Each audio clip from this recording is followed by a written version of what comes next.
Olá, eu sou a Kiane Anderson, estudante especial da disciplina de Genética Microbiana Básica, ministradas pelo professor Victor Pilro e Eustáquio Dias, no programa de pós-graduação em Microbiologia Agrícola na Universidade Federal de Lavras. Hoje, eu vou falar sobre Bacteriófago lambda, que é um fago temperado e tem duas opções alternativas de ciclo de vida. Quando uma bactéria é infectada pelo Bacteriófago lambda, ela tem duas opções de desfecho. A primeira, o fago infecta a bactéria, se reproduz abundantemente e rompe essa célula. E assim entra em outras células conquistando seu hospedeiro. E isso caracteriza o ciclo lítico. A segunda opção é quando o genoma do fago se integra ao cromossomo bacteriano e assim se tornando um prófago inerte. E isso caracteriza o ciclo lisogênico. Essas são as duas opções de ciclo de vida do Bacteriófago lambda.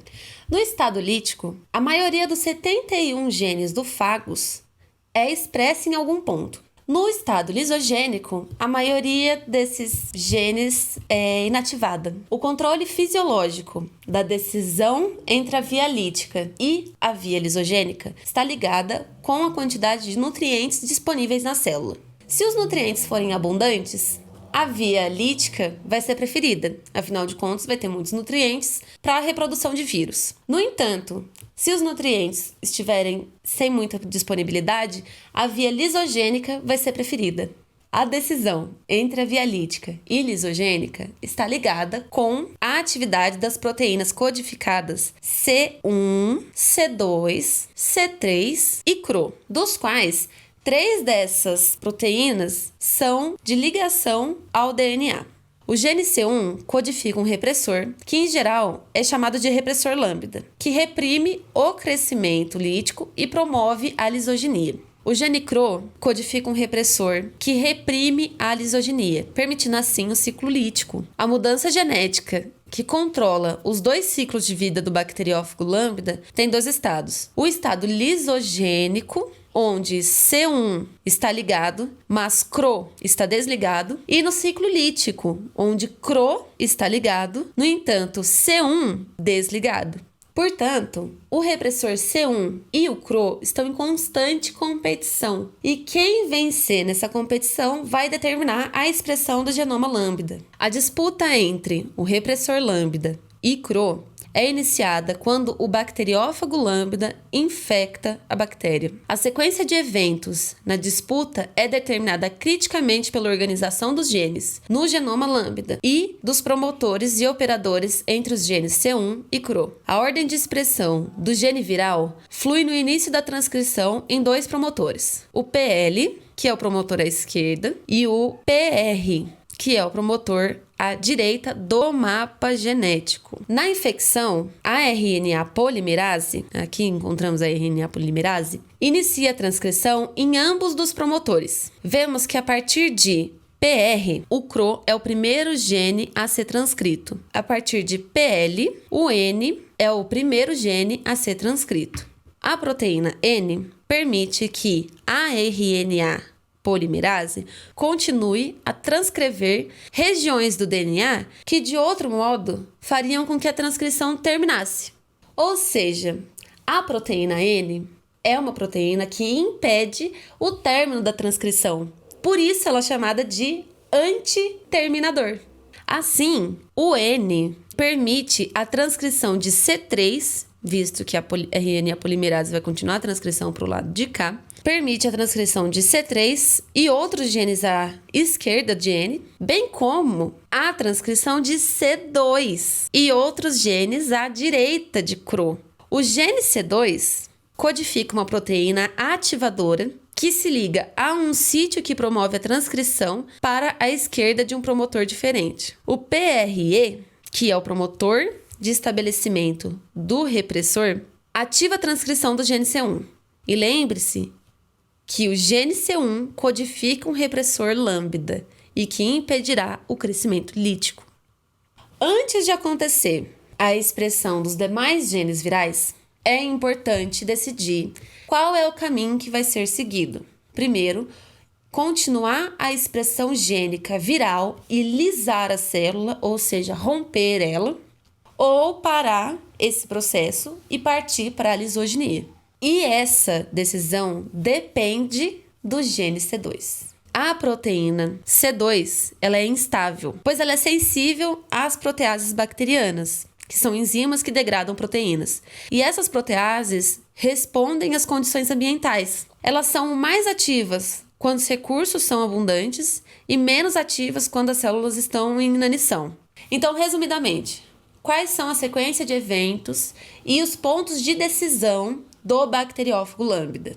Na infecção, o RNA polimerase transcreve o gene CRO e o gene N. Então, a proteína N permite a transcrição dos genes C3 e dos genes de recombinação, bem como dos genes C2 e outros genes. Então, a proteína C2, protegida pelo C3, se liga a C1 e INT. INT aqui é um gene que codifica uma integrase, que é importante para integrar o gene do fago ao gene da bactéria. Se os recursos e proteases forem abundantes, C2 é degradada. CRO reprime C1 e a via lítica continua. Agora, se os recursos e proteases forem abundantes, C2 é ativa, a transcrição de C1 continua em alto nível, a proteína INT se integra ao cromossomo do fago e da bactéria hospedeira. C1 desliga todos os genes, menos a si mesma. Aqui nós temos algumas situações. Suponhamos que não tenha C1. Então, a transcrição continua à esquerda e à direita normalmente. Aqui, então, é definido o ciclo lítico. Nessa segunda situação, caso surja um repressor C1, que tem afinidades diferentes de regiões, como aqui OL1, OL2 e OL3, tal qual a região OR3, OR2 e OR1, esses operadores se sobrepõem ao promotor. Aqui, ó, os operadores. O repressor C1 tem mais afinidade com OL1 do que com OL3. Havendo uma baixa concentração do promotor C1, ele vai se ligar aqui, ó, no OL1 e OL2, aqui, ó, ele ligado desse lado. E também vai se ligar ao OR2 e OR1, que está desse outro lado, causando o bloqueamento do promotor PL à esquerda, assim como o bloqueamento do promotor PR à direita, assim determinando o ciclo lisogênico.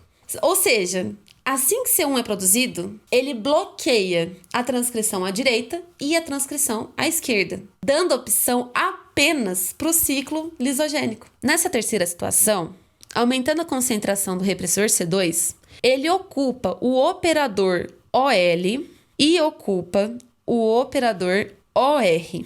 Com isso, o repressor impede a transcrição do próprio C1 e o vírus se integra ao genoma do hospedeiro e controla a expressão de C1.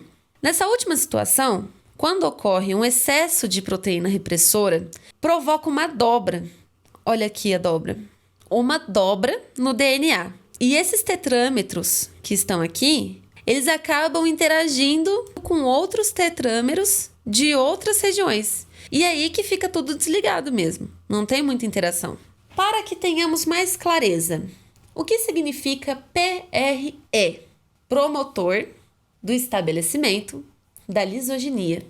Então, quando não tem o repressor C1 sintetizado, o primeiro transcrito do gene C1 será a partir da PRE. No entanto, quando aparece a proteína C1 e ela se liga a OL1, OL2, OL3 e OR1, OR2 e OR3, a transcrição a partir do PRE passa a ser interrompida e o gene C1 só será transcrito a partir de PRM, que significa promotor da manutenção da lisogenia. Então aqui a gente pode fazer uma definição. PRM, promotor da manutenção da lisogenia. E PRE, promotor do estabelecimento da lisogenia. Então, durante todo o ciclo lítico, o único gene transcrito será o C1. E o único promotor utilizado será o PRM. Agora, sobre as condições de presença de CRO e ausência de CRO. Sob a condição de ausência ou baixa concentração de CRO nessa situação, a afinidade de CRO ela é oposta à afinidade de C1 para os promotores OR1, OR2 e OR3. O alvo da proteína repressora CRO se dá nos operadores OR3. Quando ocorre uma baixa concentração de CRO, essa proteína repressora irá se ligar apenas a OR3, bloqueando a transcrição de C1 a partir de PRM. E isso é o suficiente para impedir a entrada do ciclo lisogênico. À medida que essa proteína repressora aumenta a sua quantidade, ela também pode ocupar o espaço de OR1 e OR2. Resumindo, proteína C1, ciclo lisogênico. CRO, ciclo lítico.